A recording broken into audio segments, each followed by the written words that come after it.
नमस्कार। RRB group D का जो एग्जाम अभी हाल ही में हुआ उसमें कैसे सवाल पूछे गए, चलिए आज हम 10 दिसंबर की तीसरी पाली के पेपर का ही विश्लेषण करते हैं एकदम विस्तार से। इससे अगली परीक्षा की तैयारी में काफी मदद मिलेगी।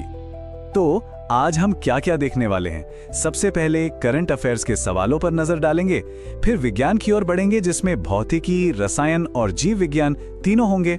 और हाँ, सबसे आखिर में हम उन टॉपिक्स पर भी बात करेंगे जो अगले एग्जाम के लिए सबसे जरूरी हैं। चलिए शुरुआत करते हैं करंट अफेयर्स से।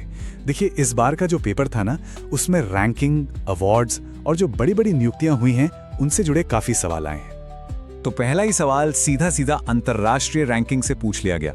और ये कोई नई बात नहीं है, आरआरबी के एग्जाम्स में ऐसे सवाल अक्सर आते रहते हैं। इससे ये साफ है कि दुनिया में भारत की क्या जगह है ये जानना कितना जरूरी है। और इसका सही जवाब था 38वीं रैंक। देखिए, ये सिर्फ एक नंबर नहीं है, ये इस बात का इशारा है कि परीक्षा लेने वालों का ध्यान उन आंकड़ों पर है जो भारत की वैश्विक तरक्की को दिखाते हैं। अब ये बात बहुत दिलचस्प है। लॉरियस अवार्ड से जुड़ा सवाल पता है 9वीं बार पूछा गया है। मतलब ये टॉपिक तो परीक्षकों का पसंदीदा बन चुका है। और हो भी क्यों ना, आखिर ये खेल की दुनिया के सबसे बड़े अवार्ड्स में से एक है। इस बार सवाल था एक्शन स्पोर्ट्स पर्सन टॉम पिटकॉक के बारे में। लेकिन सिर्फ एक नाम से काम नहीं चलेगा। इस टेबल में जो बाकी विजेता है ना, जैसे sports women of the year Simone Biles, इनके नाम भी अगले एग्जाम के लिए उतने ही जरूरी हो सकते हैं। एक नजर जरूर डाल लें। करंट अफेयर्स में ही एक और जरूरी टॉपिक था नियुक्तियों का, खास करके भारतीय रिजर्व बैंक में जो नए गवर्नर या डिप्टी गवर्नर बने हैं। अब देखिए, ये इतने बड़े पद हैं जो देश की अर्थव्यवस्था को दिशा देते हैं, तो इन पर सवाल बनना तो लाजमी है। अच्छा, तो करंट अफेयर्स के बाद अब चलते हैं विज्ञान की तरफ। यहां पर सिर्फ रट्टा मारने से काम नहीं चलता, थोड़ी समस्या सुलझाने की काबिलियत भी परखी जाती है। चलिए शुरू करते हैं भौतिकी और रसायन विज्ञान के कुछ बुनियादी सवालों से। तो रसायन विज्ञान में एक आम सा लेकिन बहुत जरूरी सवाल आया आणविक द्रव्यमान की गणना करने का। ये सवाल सोडियम सल्फेट यानी Na2SO4 के लिए था। चलिए देखते हैं इसको हल कैसे करना है। इसको हल करने का तरीका बिल्कुल सीधा सा है। बस आपको हर तत्व का परमाणुविक द्रव्यमान पता होना चाहिए। फिर सूत्र में जितने परमाणु हैं उनसे गुणा करके सबको जोड़ देना है ना आसान। अब आते हैं भौतिकी पर। यहाँ ओम के नियम से सवाल था, जो कि एक सदाबहार विषय है, हर परीक्षा में लगभग पूछ ही लेते हैं। ये नियम हमें वोल्टेज, धारा और प्रतिरोध के बीच का संबंध बताता है, जो बिजली का समझ लीजिए क ख ग है। तो इस सवाल को हल करने के लिए सबसे पहले श्रृंखला में लगे सारे प्रतिरोधों को जोड़कर कुल प्रतिरोध निकालना था। फिर बस ओम के नियम के सूत्र को थोड़ा बदलकर धारा यानी I की वैल्यू निकाल लेनी थी। जैसा कि देख सकते हैं, जवाब आया 0.5 एम्पेयर। एक और बड़ा मजेदार सवाल था, बिल्कुल रोजमर्रा की जिंदगी से जुड़ा हुआ। चिप्स के पैकेट में नाइट्रोजन गैस क्यों भरी जाती है?